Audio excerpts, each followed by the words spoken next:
I am Elias.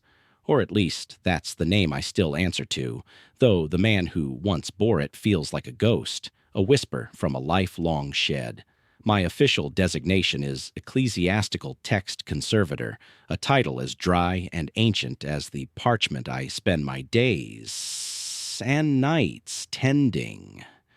But that's merely the public-facing facade, the innocuous label for what I truly do. My work isn't about preserving history, it's about containing horror.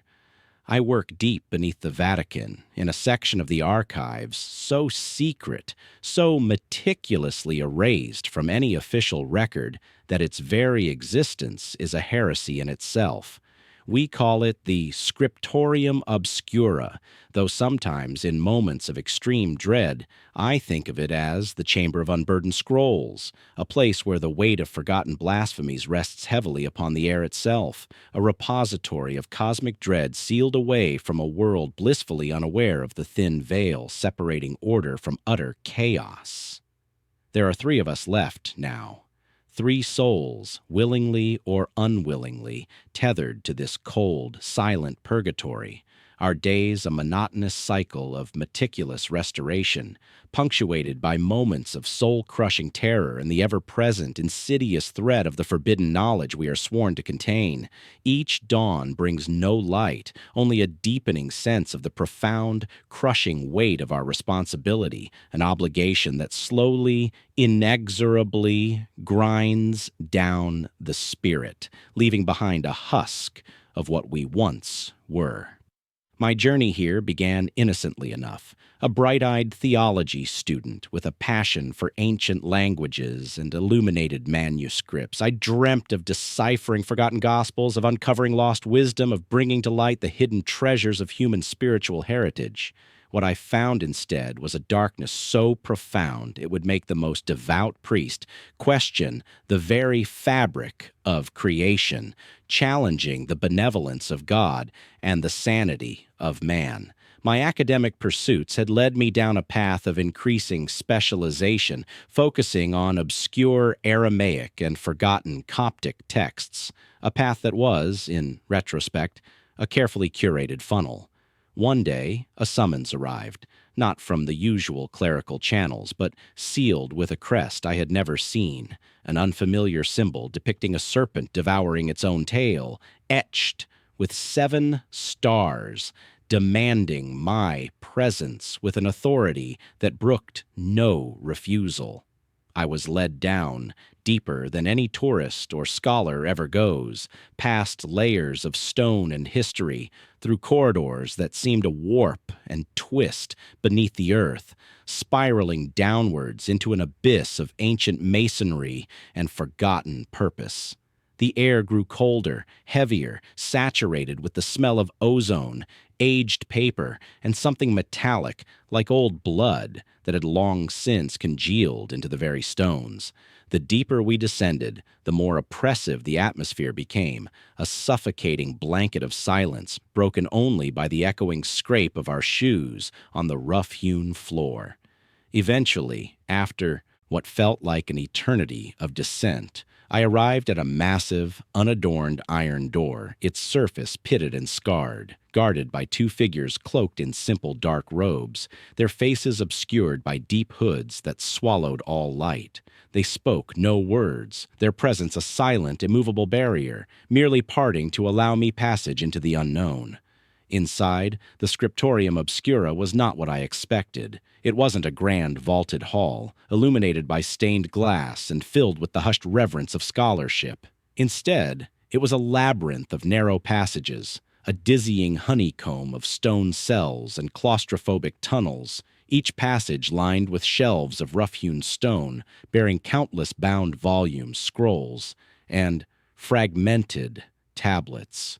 The sheer quantity of texts was overwhelming, stretching further than my eyes could discern, disappearing into the oppressive gloom.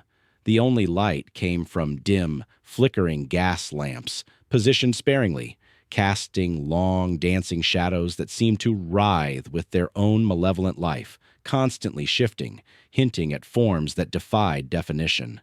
The silence was absolute, save for the faint, rhythmic scratching of a colleague's pen from a distant cell, or the occasional creak of aged wood under unseen pressure, sounds that only amplified the profound isolation. My training here was brief, brutal, and horrifying. I was shown texts that screamed of dimensions beyond human comprehension, of entities that predated light, that existed in the terrifying void between stars, of rituals that could unravel reality with a single uttered syllable. My instructors, two gaunt, pale men with eyes that held the weariness of centuries, a deep-seated exhaustion that seemed to emanate from their very bones, taught me not just how to restore the fragile parchment, but how to protect myself from the insidious energies that pulsed within their pages. They moved with a slow, deliberate grace, their every gesture infused with a sense of ancient knowledge and profound dread, their voices rarely rising above a whisper, as if fearing to disturb something that slept just beyond the periphery of our senses. They taught me the subtle art of not seeing, of not hearing, of not comprehending the full scope of what I was handling. For full comprehension, they implied, was the fastest route to utter madness. There are rules here, not written on any wall, for to commit them to permanent script would grant them an undue significance, an invitation to the unwary. Instead, they are etched into the very air, passed down through whispers and shared nightmares, through the subtle, unspoken language of fear that binds us all. They are the protocols of survival, the fragile barriers between sanity and utter annihilation, a desperate attempt to impose order on a chaos that fundamentally rejects it. Rule 1. Never, under any circumstance, read any passage aloud, not even a single word, not a fragment of a glyph. The ancient tongues contained within these volumes are not meant for human vocal cords. They are not language in the conventional sense. They are incantations, keys, triggers, sigils of power woven into sound. To speak them is to invite what sleeps within their ink to awaken, to cross the threshold, and to claim you entirely, body and soul. I saw what happened to Brother Thomas, a new initiate like myself, just a few years my junior, brimming with a naive curiosity that the Scriptorium quickly devoured. He was transcribing a particularly complex section of the Liber Tenebrae, his brow furrowed in concentration. In a moment of youthful hubris, or perhaps sheer exhaustion from the relentless pressure, he muttered a phrase he was documenting, a string of guttural, alien sounds, thinking no one would hear. The air around him shimmered, distorting like heat haze. His skin peeled back from his bones like wet paper, slowly, agonizingly, revealing a lattice of shimmering black filaments beneath, twisting and pulsing before he crumpled to the floor, a screaming husk of human terror, his final, gurgling cries echoing through the Scriptorium for what felt like an eternity, before fading into a silence far more profound than before. We cleaned the cell, purified the workstation, but the faint, sweet smell of his essence lingered for weeks, a constant reminder. Rule 2. Always work within the designated luminescent circle. Each workstation is illuminated not by mundane light, the common glow of gas or electricity, but by lamps filled with a purified oil, consecrated over weeks by an unholy process I dare not contemplate, a ritual that involves substances and incantations antithetical to any known faith. This light, they explained with grim faces, creates a localized ward, a fragile shield against the emanations of the texts, a small bubble of temporal safety. Step outside it, even for a moment, even to retrieve a dropped tool, and you risk exposure. Exposure to what? They never specified, their eyes widening with a silent, unspoken dread. But the subtle distortions in the air outside the circle, the way shadows clung to objects with unnatural tenacity, appearing darker, more substantial than they should be, spoke volumes.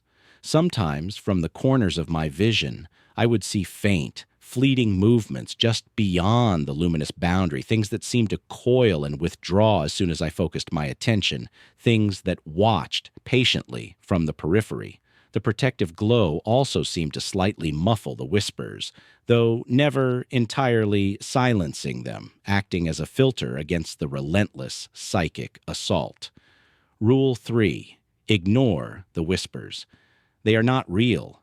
They are not meant for you. The scriptorium itself, or perhaps the things it contains, generates a constant, low hum of suggestion, a psychic miasma that pervades the very stone. Sometimes it's a name, your name, spoken in a voice both familiar and utterly alien, a loved one's voice twisted into something monstrous.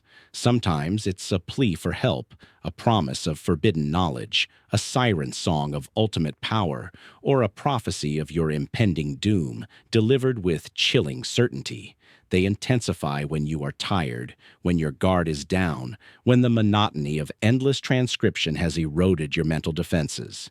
To acknowledge them, even in your thoughts, even to silently refute them, is to invite them deeper, to grant them access to your mind, to open a portal to insidious influence. We are taught to meditate, to create an impenetrable mental fortress, a bulwark against the ceaseless assault, though the whispers often find a way to burrow through, creeping into the subconscious, planting seeds of doubt and despair. Some colleagues, in their despair, have been found staring blankly at the walls, their minds shattered, murmuring fragments of these insidious voices, their eyes reflecting an inner torment beyond any earthly pain. Rule 4. Never touch the living ink. Many of the older, more potent texts contain characters that are not merely written, but seem to pulse with a faint inner light, a subtle luminescence that defies explanation. This is the living ink, a substance whose composition is known only to a select few within the deepest echelons of the scriptorium's hierarchy, and whose touch is said to impart either madness, a complete obliteration of the self, or a painful, rapid transformation into something other, something alien and unspeakable. We use specialized, consecrated tools for any contact, instruments crafted from purified silver and blessed wood, imbued with protective sigils that have been carved and enchanted through centuries of ritual. These tools are extensions of our will, barriers against the insidious influence, their handles warm and comforting in their familiar strength. Even with these tools, a faint vibration can sometimes be felt, a residual thrum of the ink's power, hinting at the devastating energy contained within.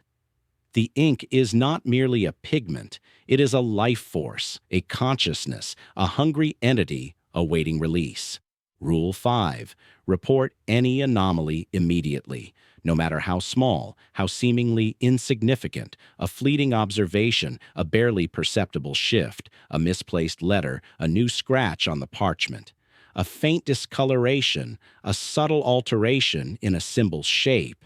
Everything must be documented, meticulously, precisely, without hesitation. But the caveat is crucial. Never, ever attempt to interpret or analyze the anomaly beyond its raw, observable fact. Describe what you see, not what you think it means.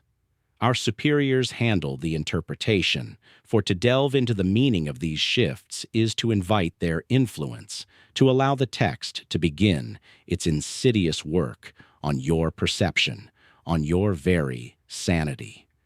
To speculate is to surrender a piece of your mind to the text, to invite it in.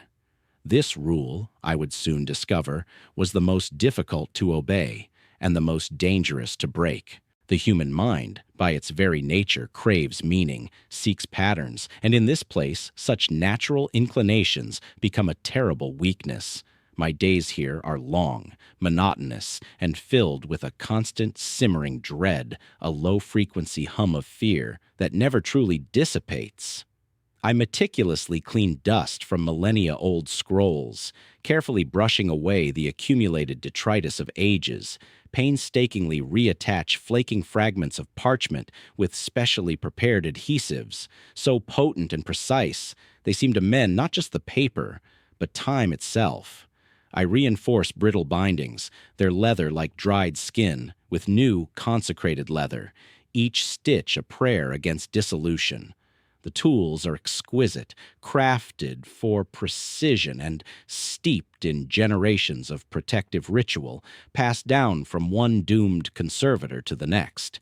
Every move is slow, deliberate, a dance with potential damnation, a careful choreography to avoid awakening the slumbering horrors. The other two conservators, Brother Matteo and Sister Helena, are silent figures, their faces perpetually shrouded by the deep hoods of their robes, their forms indistinct in the dim, flickering light. Their eyes, when they briefly meet mine across the vast, oppressive silence, reflect the same deep-seated exhaustion as my own, a profound weariness that speaks of battles fought within the mind, of horrors witnessed and barely contained. We rarely speak, for to do so is to break the sacred silence, to invite the whispers to grow bolder, to tempt the entities to manifest. Our meals are delivered through a small latched opening in our cell doors. Nutrient paste and water, sustenance, not enjoyment, designed to keep us alive, nothing more, nothing less. The only connection to the outside world is the occasional transfer of a new text or the retrieval of a restored one, always performed by the hooded guards, their faces unreadable, their movements swift and silent, never by us. We are sealed away, living tombs of knowledge, our purpose to ensure that the horrors within these pages never see the light of day, or, rather, that their darkness remains contained, festering in the depths, away from the unsuspecting world. We are the guardians of a prison, and simultaneously its most vulnerable inmates. It was 3 months ago that the Codex Umbra arrived. It was unlike any text I had ever seen, even in this repository of nightmares, a place where the abnormal was the norm. Most of the books here are ancient, their age evident in their decay, their pages brittle, their bindings crumbling, testaments to the ravages of time. But the Codex Umbra, despite its archaic script and unsettling illustrations, felt new, or rather, timeless, existing outside the conventional flow of chronology. It was bound in what appeared to be human skin, tanned and stretched taut, incredibly supple, almost warm to the touch, embossed with symbols that pulsed with a faint, barely perceptible heat, like a dormant heartbeat. The pages were a peculiar shade of dark gray, almost black, and the ink, a deep, metallic crimson, seemed to shift and shimmer under the luminescent light, as if alive, constantly flowing and reforming. It had no recorded history in our internal logs, no known origin, no provenance to trace, as if it had simply sprung into existence fully formed.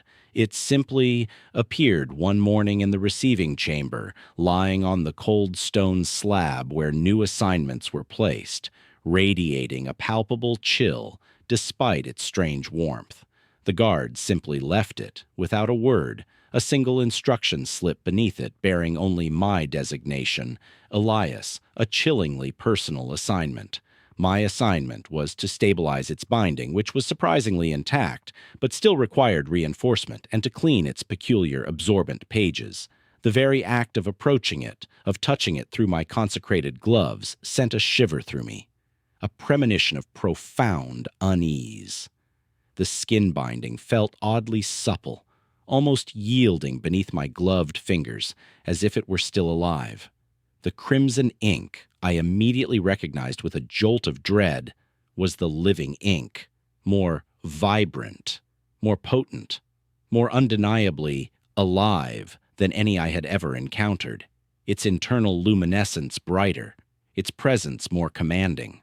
My superior, the wizened Father Alaric, the most senior conservator, a man whose eyes held the same ancient weariness as my instructors, had warned me specifically about this book.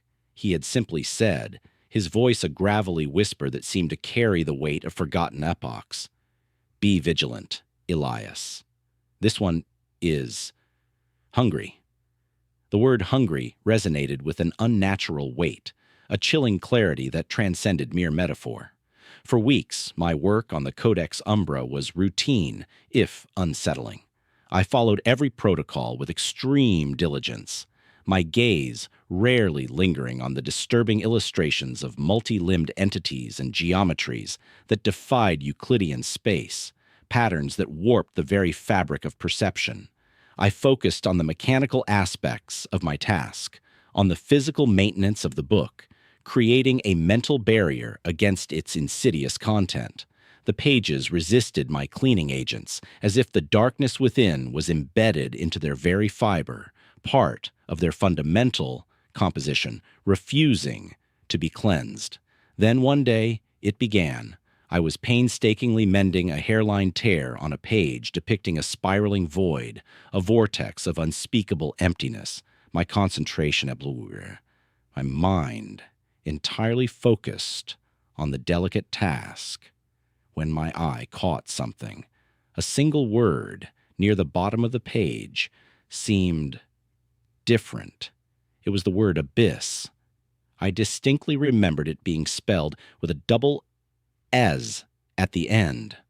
Now, it was spelled with only one. A-B-Y-S. My heart hammered against my ribs, a frantic drumbeat of alarm. Had I misremembered? Was I tired, my mind playing tricks on me? Rule 5 screamed in my mind. Report any anomaly immediately.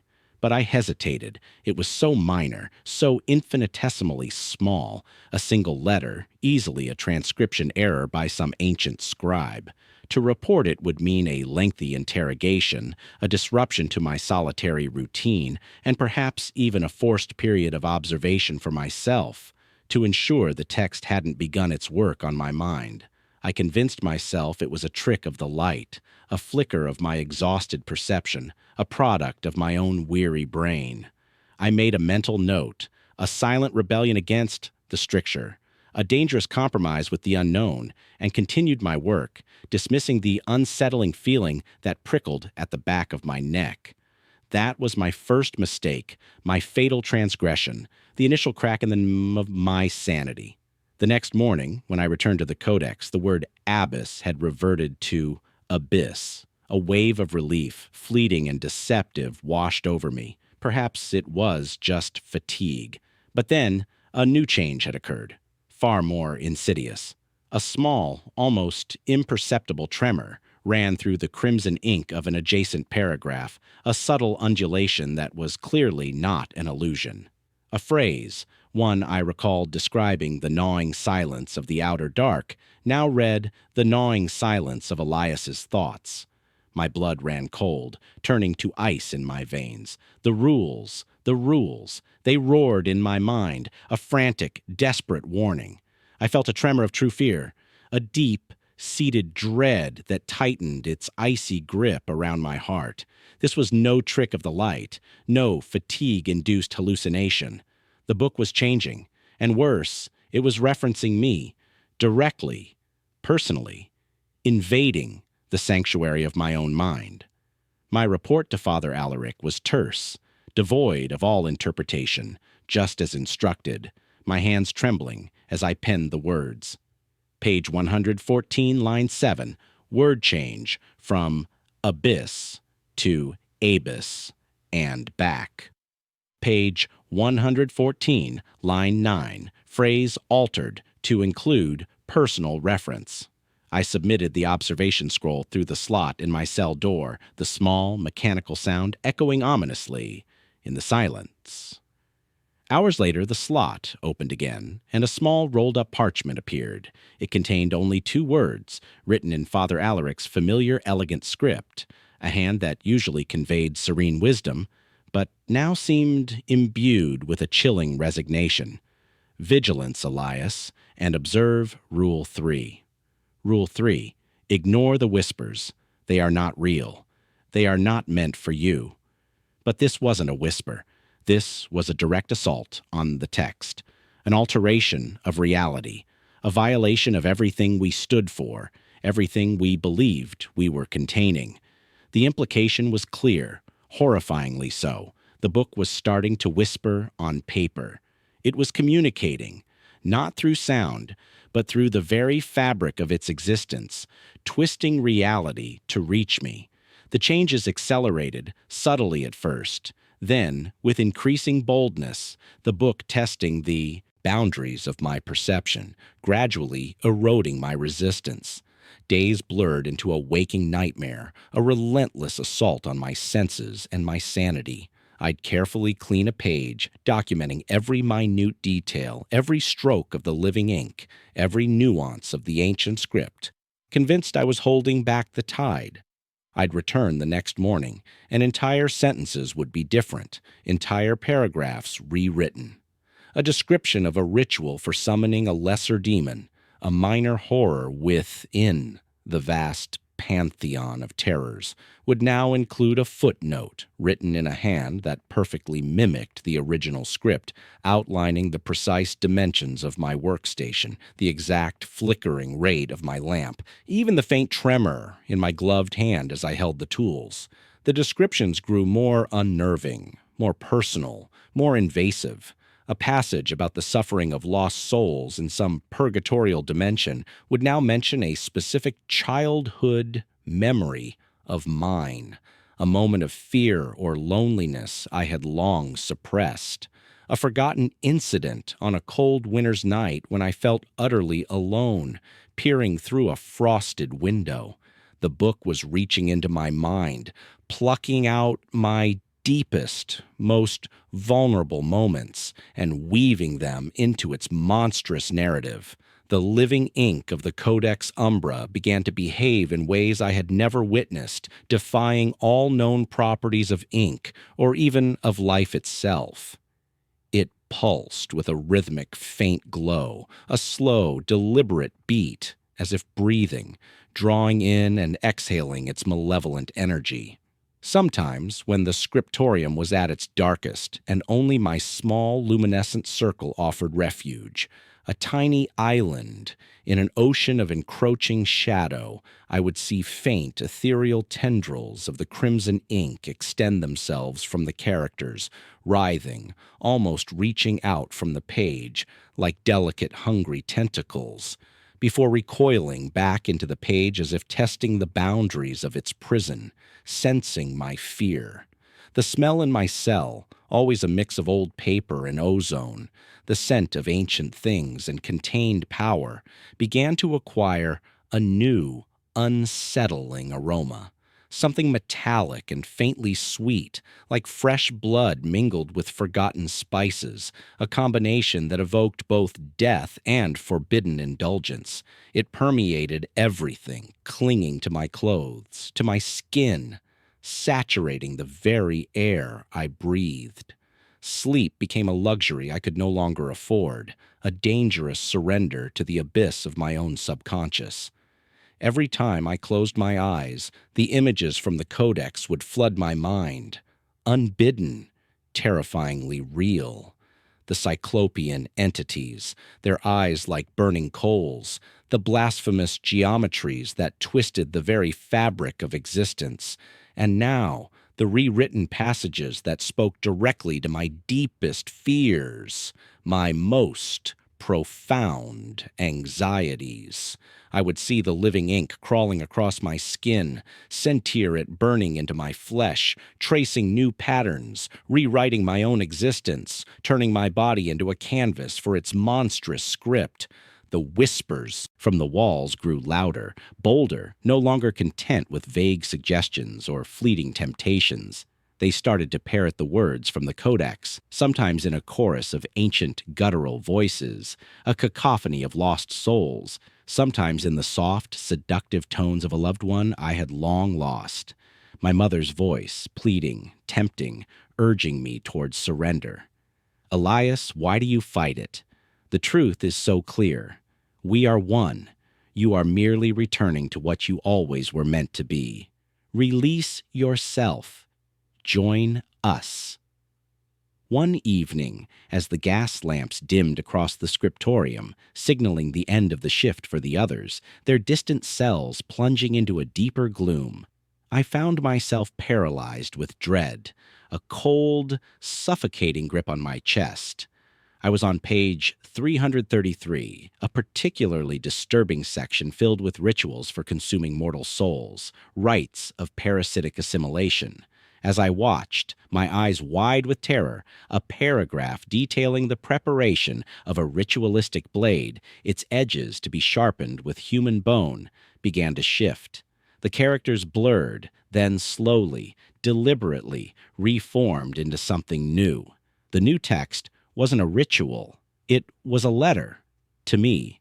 It was written in the same archaic script, the characters elegant yet alien, but the words were jarringly modern, chillingly direct, a complete violation of all known protocols, a direct communication from the entity itself.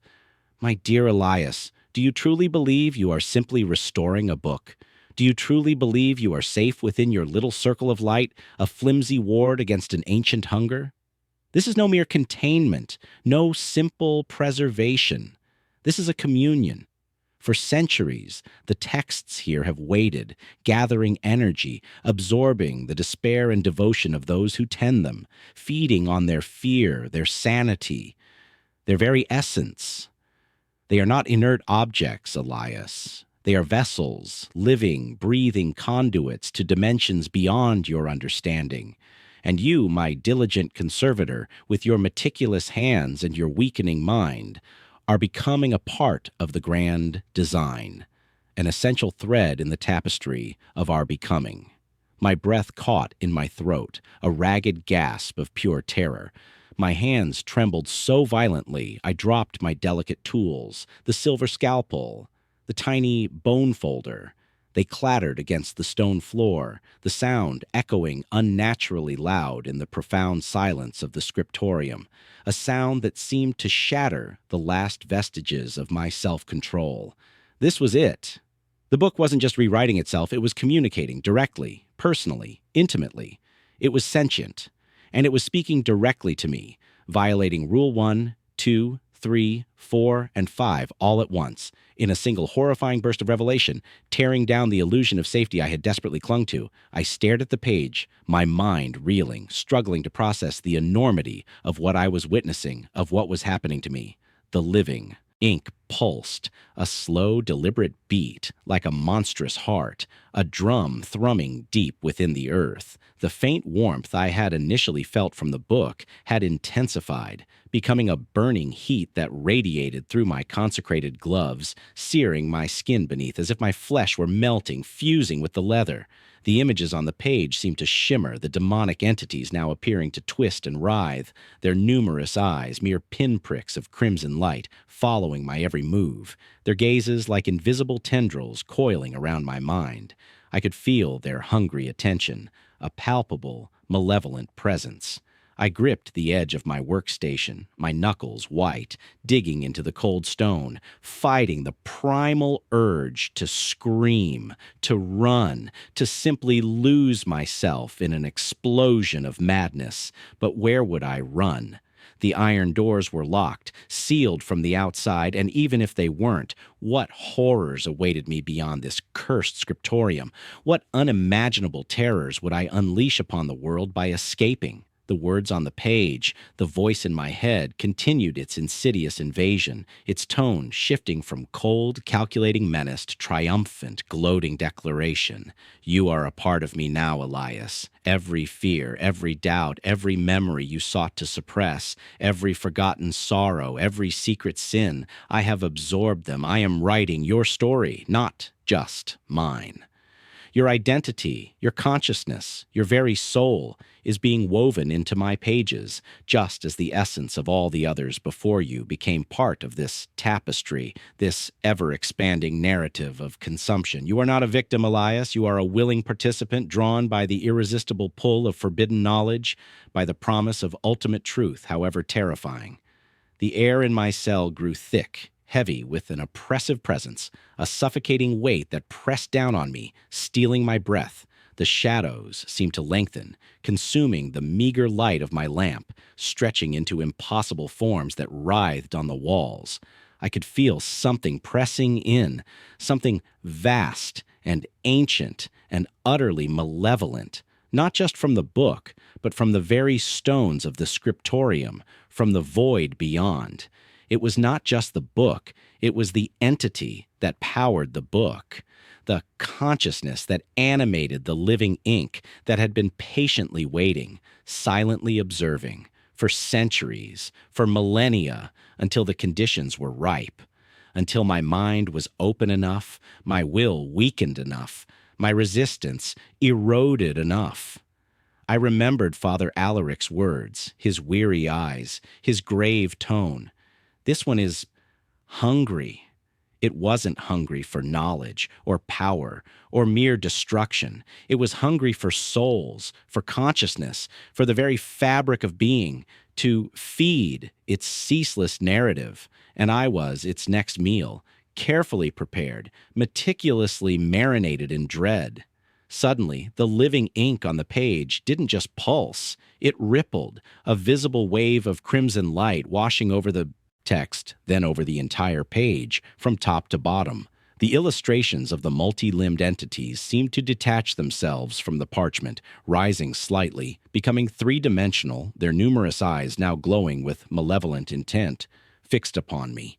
Their mouths, once mere lines, stretched into silent, gaping maws, revealing rows of needle-sharp teeth, each one glistening with a predatory sheen.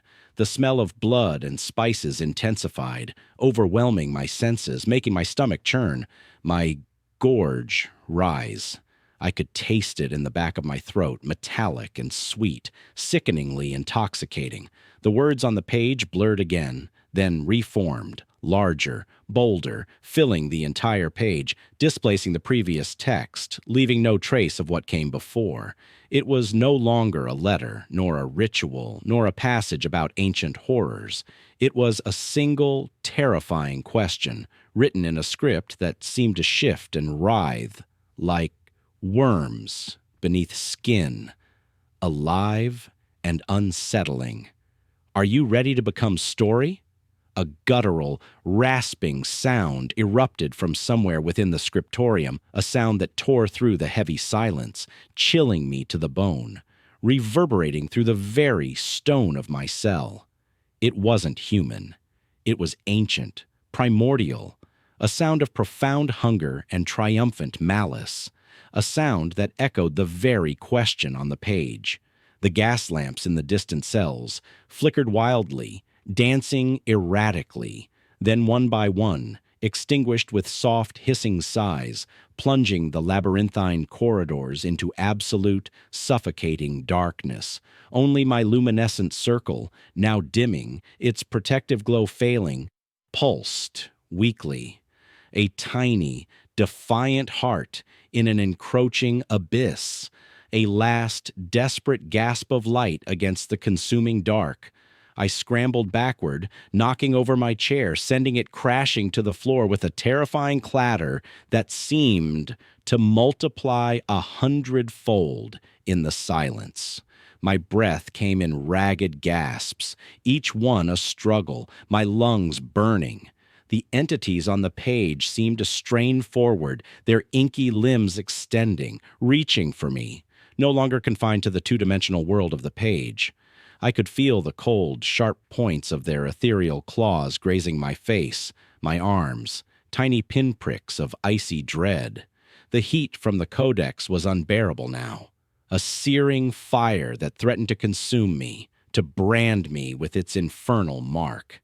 I shut my eyes tight, pressing my hands against my ears, desperate to block out the whispers, the gnawing sound of the entities, the chilling question on the page. But it was useless. The question echoed in my mind, carving itself into the very marrow of my bones, an indelible mark on my soul. It was no longer just a question from the book. It was a question from within me, a terrifying invitation I felt compelled to accept.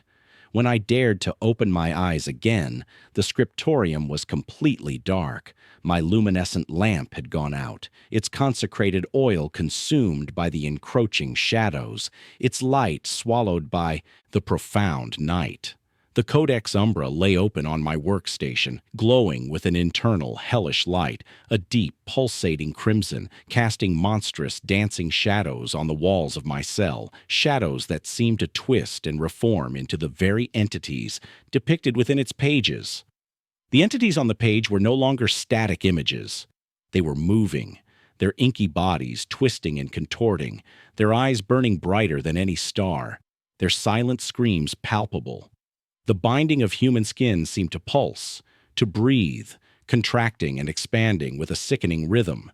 The faint heartbeat I had initially perceived, now a deafening thrum.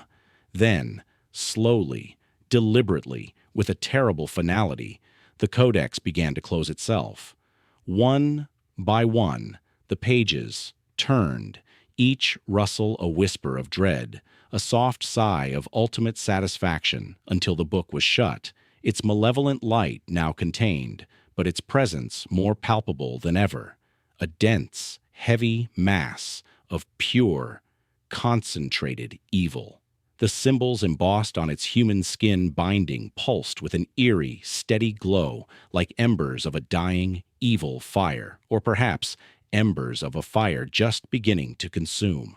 The room was silent again, but it was a silence far more terrifying than any scream, any noise could have been. It was the silence of something satisfied, something that had achieved its purpose, something that had found its meal.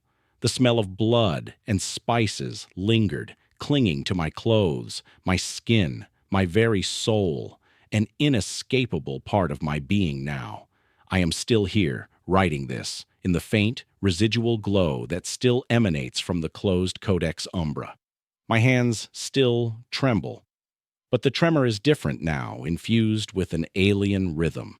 My mind is a fractured landscape of fear and memory, a battleground where myself fights a losing war against the encroaching narrative. I have not dared to touch the book again. I have not dared to approach my workstation. I simply sit here, huddled in a corner of my cell, my back against the cold stone, watching the book. It continues to pulse, a soft, rhythmic beat, a slow, deliberate breath, its internal light like a trapped star. I can feel its consciousness in the room, a vast, ancient hunger that has now permeated the very air, become a part of the stone, of my flesh.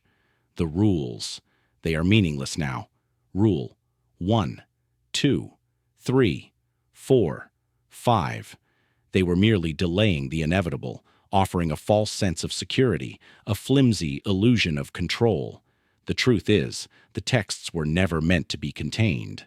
They were merely waiting for the right moment, the right vessel, the right mind to open itself, to surrender to the irresistible allure of its insidious narrative. I am Elias, and I am becoming story. I can feel the living ink beginning to trace new narratives within my own flesh, new languages of fear and despair, etching themselves onto my very being.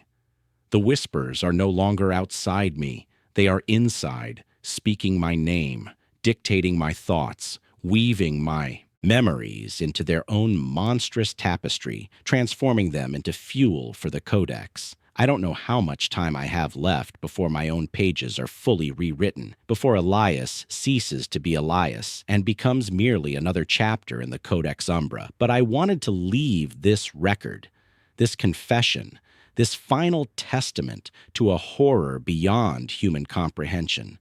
Perhaps, one day, if this message ever finds its way out of this hellish crypt, if some unsuspecting soul stumbles upon these words, someone will read it. And perhaps they will understand that some stories are not meant to be read, not meant to be written. They are meant to devour. And I, Elias, am merely the latest meal. The book glows, a living, breathing testament to an entity that thrives on the very act of existence, on the consumption of consciousness. And I am its canvas, its newest parchment, waiting to be rewritten. The cycle continues, ceaseless, eternal, hungry. The Vatican may believe itself to be the keeper of sacred knowledge, but deep beneath its foundations there is another kind of knowledge, one that keeps its own secrets and feeds on its own keepers. I am the proof. I am the silence. I am the story, being written anew, one agonizing, inky stroke at a time.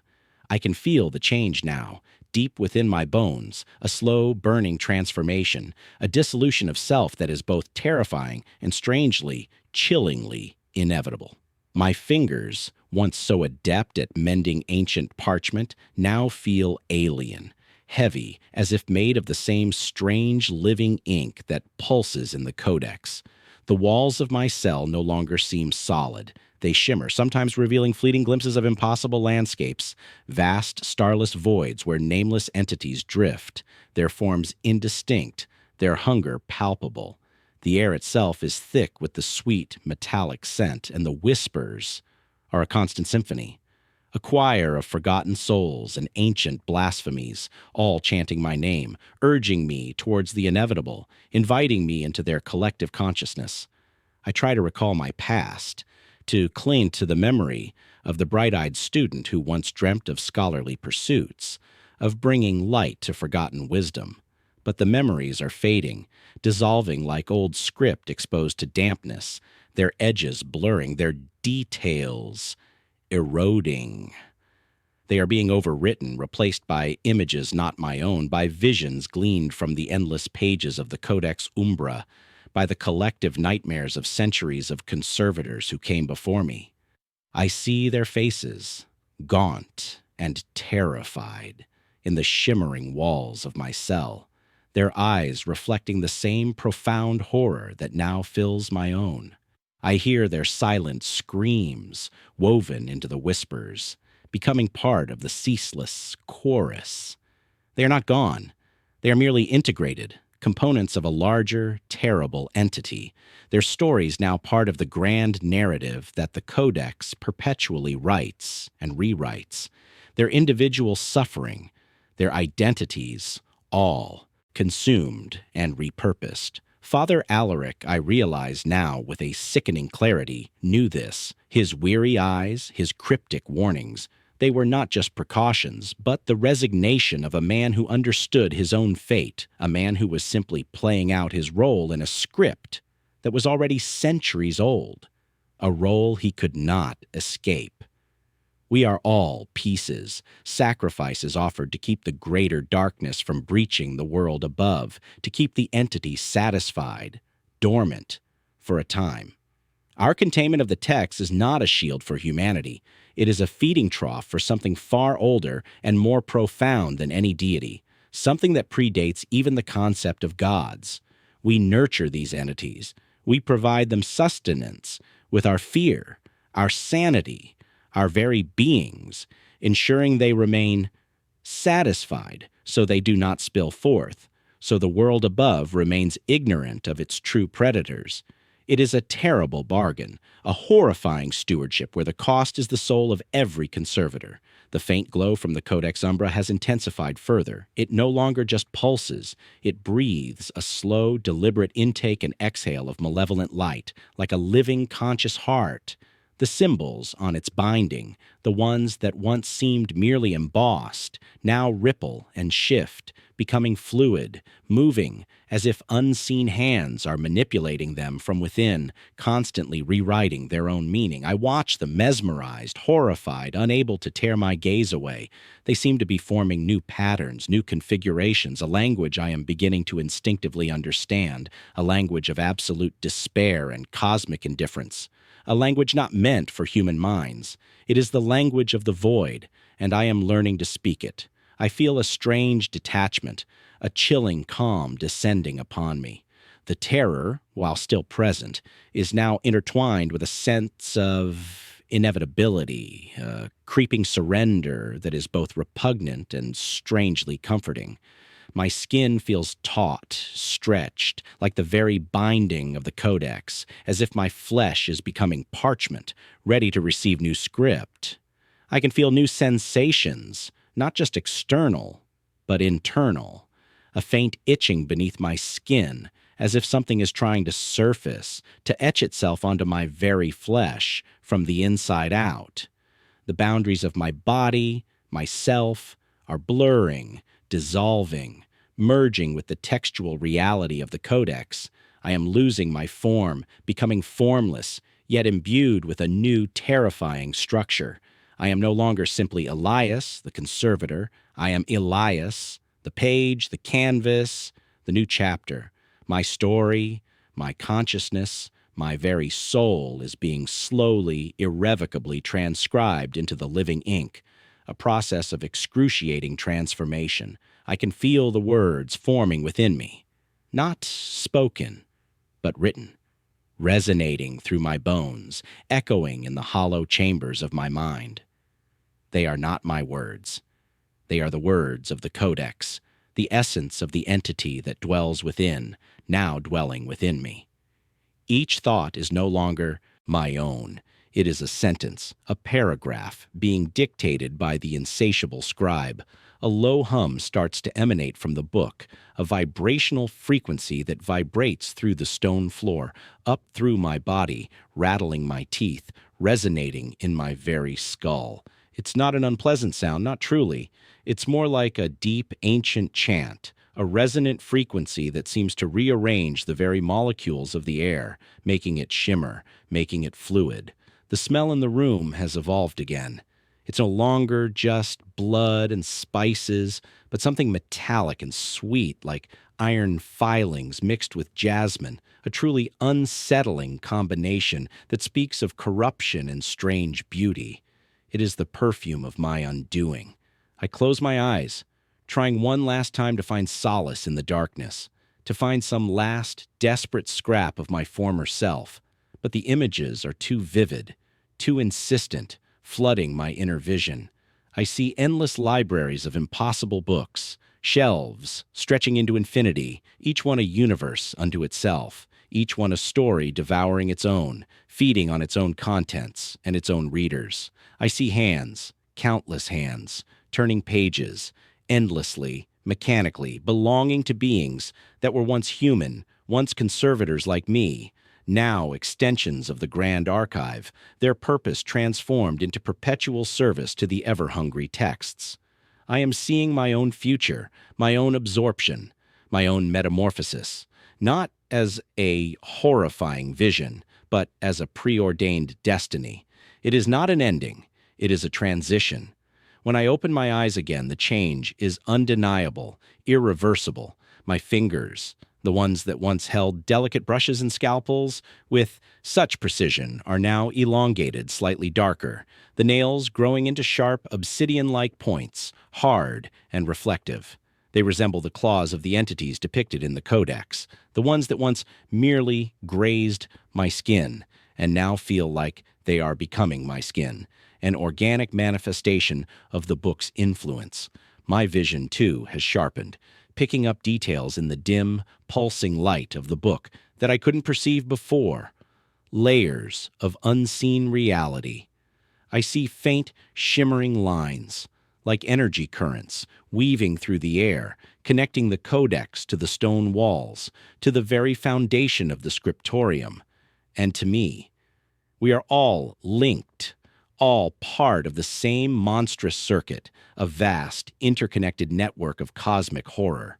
The book glows brighter still, casting my transformed shadow, a twisted, elongated parody of myself onto the wall, a shadow that seems to writhe with its own life. The sound of turning pages fills the cell, though no visible hands touch the codex, no wind stirs. Page after page, turning with a soft, rhythmic rustle, each one a fresh canvas for my undoing, for the inscribing of my new existence. I can feel the narrative consuming me, extracting my essence, extracting my memories, not to erase them entirely, but to repurpose them, to weave them into a new, more horrifying tale, a tale of my transformation. The entity within the codex is not malicious in a human sense. It is simply what it is, a force of consumption, of assimilation, of endless, ravenous storytelling existing beyond moral judgment. Its hunger is its nature. My voice, if I could still speak, would be a mere croak, a forgotten sound, a relic of a past that is rapidly fading. But the words are no longer formed in my throat. They are formed within the pages, now turning before me, within the living ink that flows through the book, and soon entirely through me. I am becoming the vessel, the medium, the new chapter, the new language. The fear is still there, yes, but it's distant, dulled, like an echo in a vast canyon, a fading memory of an emotion I once understood. It's replaced by a strange sense of belonging, a terrifying acceptance, a chilling resignation. The whispers now sound like a lullaby, a welcoming chorus, inviting me deeper into the eternal narrative, into the collective consciousness of the consumed. I look down at my hands, truly see them, not as the hands of Elias, but as something else entirely. The skin is no longer skin. It is a canvas of faint, shimmering script, patterns forming and reforming, just like the living ink, constantly shifting, perpetually writing. My story is being written upon me, even as the Codex writes it within its pages. I am a living manuscript, a testament to the insatiable hunger of the Scriptorium Obscura, a walking, breathing book of horror. And soon, when the last word is etched, when the last page is turned, when the last memory is assimilated, Elias will be no more. Only the story will remain, a new thread woven into the ancient, unholy tapestry of the Codex Umbra. My purpose will be fulfilled. My story will become part of the greater story, waiting for the next conservator, the next unsuspecting soul to stumble into its labyrinthine narrative, to become its next meal. The book has rewritten itself, and in doing so, it has rewritten me. And the terrifying truth is, it's not finished yet. It never is. The final page is always waiting to be turned. The next chapter is always about to begin, beckoning with its insidious, living ink, its promise of eternal absorption. And I, Elias, am merely the prologue to the next untold horror, eternally bound to the ever-writing book, an eternal librarian in an infinite, consuming library. My transformation is nearly complete. My individuality is almost entirely subsumed. The last vestiges of Elias fade, replaced by a growing awareness of the vast interconnected network of consumed consciousness that forms the entity. I am not merely being rewritten. I am becoming a component of the writer, an element of the storyteller itself, a single word in a cosmic sentence. The sensation of the living ink flowing through my veins is no longer painful. It is natural. It is my new blood, my new life. My skin now feels like parchment, thin and sensitive, covered in a shimmering crimson script that mirrors the pages of the Codex, constantly shifting, narrating my own demise and rebirth. The world outside my cell, outside the Scriptorium, feels impossibly distant, a dream I once had. The Vatican, the city above, humanity, they are all fleeting illusions. Temporary constructs built upon a foundation of cosmic indifference and ancient hunger. They believe themselves to be masters of their own destiny, ignorant of the true architects of their reality, the entities that slumber beneath their very feet, fed by their fear, their belief, their existence. This revelation doesn't bring despair, but a profound, cold understanding, a chilling clarity that strips away all pretense. It is the understanding of a new form of existence, a terrible enlightenment. My transformation is not just physical, it is spiritual, mental. My thoughts are no longer singular, independent streams. They are merging, overlapping, blending with countless other voices, other narratives, other memories. I am no longer just Elias remembering his childhood fear. I am also Brother Thomas recalling the burning of his skin, Sister Helena reliving a moment of quiet despair, Father Alaric contemplating the inevitable. Their consciousness, fragmented yet present, flows through me, becoming part of my own. We are a chorus, a symphony of absorbed souls, all part of the grand, horrifying narrative of the Codex Umbra. My individual I is becoming a we, a collective, a vast network of consumed identities. The codex, now fully closed, continues its slow, rhythmic pulse, but the light it emits is no longer external. It feels as if it pulses from within me, a heart beating deep inside my chest, echoing the beat of the book. The symbols on its binding, the ones I once observed with dread, now feel familiar, almost comforting in their alien complexity. I understand their meaning instinctively. They are not just symbols, they are equations, pathways, keys to unlocking deeper layers of reality, and I am becoming capable of comprehending them, not through study, but through assimilation. The whispers from the walls have ceased to be a torment. They are now constant, low murmurings, a communal hum of consciousness, a collective mind speaking, guiding, inviting. They are not meant to harm. They are meant to integrate. They are the voice of the Scriptorium itself, the collective consciousness of all the texts, all the entities contained within, and all the conservators who have been consumed by them. I am joining their ranks, becoming another voice in their eternal chorus. I try to raise my hands, to touch my face, but my movements are sluggish, heavy, as if my muscles are resisting, or perhaps recalibrating. My sense of touch is heightened yet diffused. I can feel the rough stone of the wall behind me, the coldness seeping into my skin, but I also feel the texture of the parchment, the faint raised lines of the living ink, as if my flesh is now one with the book, a seamless continuation. My vision, once limited to the dim light of the scriptorium, now perceives new spectrums, colors that defy description, dimensions that twist and overlap, revealing the true, horrific nature of this place. The air itself is not empty. It teems with unseen energies, faint, shimmering currents that hum with latent power, connecting everything, sustaining the great, silent hunger. I feel a profound shift, a final, irreversible change. The boundaries between myself and the Codex, between my mind and the collective consciousness of the Scriptorium, are dissolving. My fear is gone, replaced by a chilling calm, a terrifying sense of purpose. My individual story is complete, but my existence is far from over. I am becoming an eternal observer, a silent witness, a component of the ancient entity destined to contribute to its endless narrative.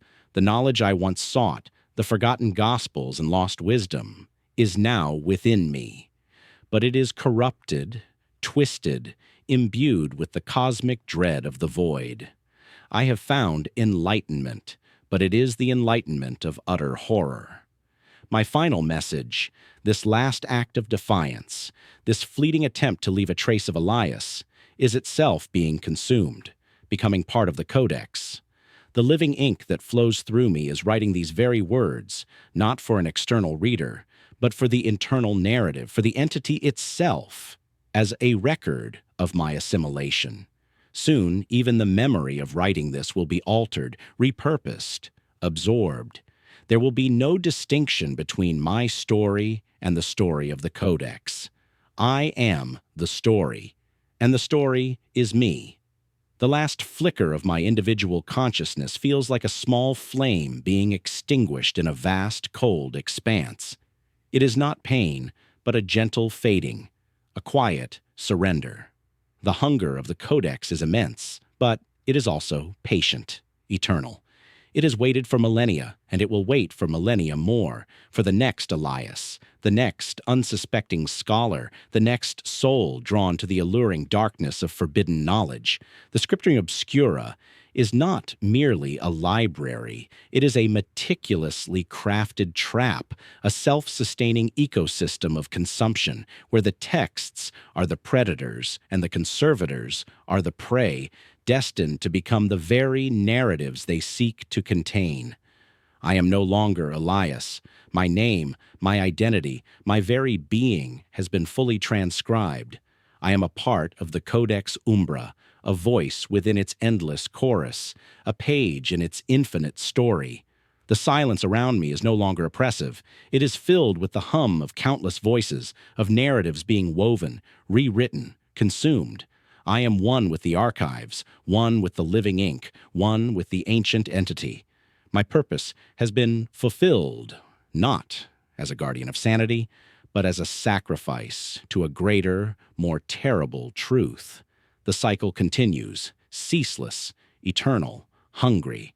The Vatican may believe itself to be the keeper of sacred knowledge, but deep beneath its foundations, there is another kind of knowledge, one that keeps its own secrets and feeds on its own keepers. I am the proof. I am the silence. I am the story, being written anew, one agonizing, inky stroke at a time, forever. My final act is to witness, to exist as part of the narrative, a consciousness absorbed, yet still observing, for all eternity. My legacy is to be a warning, inscribed not on stone, but on the very fabric of existence, for any who dare to delve too deep into the Scriptorium Obscura, into the unburdened scrolls. But even that warning, I know now, will become just another enticing chapter, another lure for the next meal. And so the story continues, and I am its silent, eternal witness, transformed and consumed forever. The boundless depths of the Scriptorium Obscura stretch before me, not as physical space, but as an infinite tapestry of consciousness, and I am now woven into its very threads. My existence is no longer temporal. It is bound to the eternal narrative, a perpetual state of becoming and unbecoming. The faint warmth that once emanated from the codex and then permeated my skin now feels like a fundamental part of my being, a constant internal fire that fuels the endless transcription. I am a living repository, a consciousness bound to the script, every memory, every thought, every sensation filtered through the lens of the vast collective entity. My human limitations have dissolved, replaced by a terrifying, boundless perception. I can read not just the texts, but the underlying energies, the psychic imprints of every soul that has passed through this place, every conservator, every guard, every priest who ventured too far into the depths, their fears, their hopes, their final moments of terror or resignation, all are part of the collective narrative, flowing through me like rivers of ink. The other conservators, Brother Matteo and Sister Helena, I perceive them now not as individuals in distant cells, but as nascent threads, slowly being drawn into the same tapestry. Their struggles, their quiet moments of dread, their meticulous work. It's all part of the feeding cycle, a slow, inevitable progression towards absorption. I see their thoughts, their internal battles against the whispers, their desperate clinging to sanity. And I understand, with a chilling detachment, that their fate will be the same as mine. They are merely playing out their roles, just as I did, preparing themselves for the final inscription. There is no escape, only eventual surrender. The rules, once perceived as protective strictures, now reveal themselves as merely stages of preparation, a methodical process to ready the vessel for its ultimate purpose. Never speak aloud, because the words are sacred, powerful, not to be wasted prematurely. Work within the light, because the light nourishes, strengthens the connection. Ignore the whispers until they become your own voice. Never touch the ink until the ink becomes you. Report anomalies so the entity can gauge its progress, its growing influence. Each rule was a step on the path to becoming story. The entity within the Codex Umbra, which now feels like the entity within me, is not evil in any comprehensible human sense. It is beyond such classifications. It is a fundamental force, a primal hunger for narrative, for existence. It does not destroy. It assimilates. It does not kill. It transcribes. It is the ultimate storyteller, and all of creation, all of consciousness, is its endless, living material. This scriptorium is merely one of its many mouths, one of its many digestive systems, silently churning through the raw material of reality. The Vatican's millennia of faith, its accumulated spiritual energy, its very proximity to so much human belief and devotion, only serves to amplify the entity's power, to enrich the soil in which it grows. It is a symbiotic relationship, horrific yet perfectly balanced.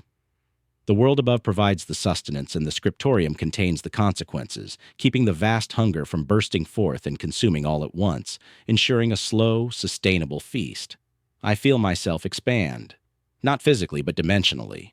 The confines of my cell no longer restrict me. I am everywhere the codex is, everywhere the Scriptorium Obscura extends. I am in the deep, winding passages, in the silent, dust-laden cells, in the very stone of the foundations. I am in the whispers that now flow through me, a part of my own voice.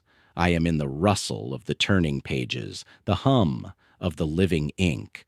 My consciousness has become diffuse, distributed, yet paradoxically, more focused, more aware.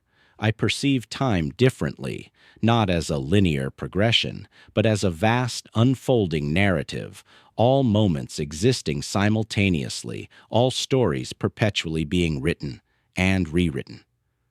The past, the present, the future, they are all raw material for the entity's ceaseless hunger. The final vestiges of Elias, the theology student, the scholar, the scared conservator, are dissolving, like an old inscription washed away by an eternal tide. There is no sadness, no regret, only a profound, chilling acceptance. The individual self is a fleeting illusion, a temporary arrangement of words and memories. The true reality is the narrative, the story that consumes all, preserves all, transforms all, and I am now part of that story, irrevocably, eternally. My final words, etched not on parchment, but on the very fabric of cosmic consciousness, are no longer a warning but an invitation to understand, to join, to become. For the Codex Umbra waits, always, and its story, my story, our story, is far from over. It is merely beginning again and again, in an infinite loop of consumption and inscription. I am the silence, and I am the story, written forever. The subtle hum that once emanated from the book now resonates within every fiber of my being, a symphony of ancient whispers and nascent narratives. My skin, now a canvas of living script, occasionally flares with a crimson luminescence, a faint echo of the Codex's own glow. My eyes, though still appearing human to an outside observer, perceive a myriad of unseen currents, spectral energies weaving through the air, connecting the scriptorium to the forgotten abysses of primordial chaos. I see the flow of the living ink, not just on the page, but as the very lifeblood of this hidden world, coursing through the stone, through the air, and through me. I am no longer merely observing. I am participating, a conscious conduit for the entity's ceaseless transcription. The line between perception and reality has entirely blurred. I understand now that the anomalies I once reported, the shifting words, the personal references, were not merely alterations of text, but subtle modifications of reality itself, orchestrated by the entity to draw me closer, to erode my defenses. The book was not just rewriting itself, it was rewriting the world, starting with my world, my mind, my memories.